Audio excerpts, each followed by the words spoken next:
Venu de Marseille et jusque dans l'espace, en un peu moins de 30 ans, Invader a envahi l'espace public. Aujourd'hui, pas moins de 4900 de ces mosaïques s'affichent dans le monde, dont 1500 rien qu'à Paris. Un véritable phénomène retracé dans cette exposition qui affiche déjà quasi complet.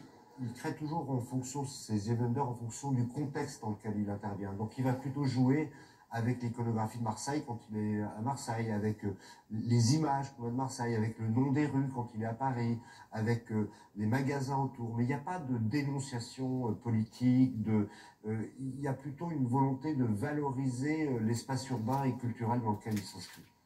Un succès qu'Invader doit aussi à son application baptisée Flash Invaders. Voilà. Et là, c'est bon. Grâce à elle, ce passionné chasse et collectionne les œuvres de l'artiste depuis 2014, une persévérance qui lui permet aujourd'hui de se classer 126e sur près de 350 000 joueurs dans le monde.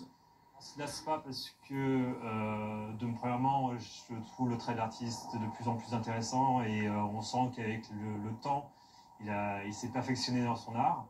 Et après, c'est aussi le fait que ça apporte des rencontres avec des personnes avec qui on ne parle pas forcément.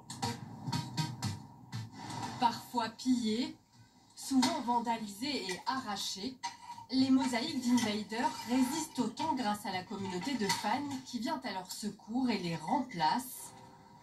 Des bénévoles qui rendent l'œuvre du street artiste éternelle.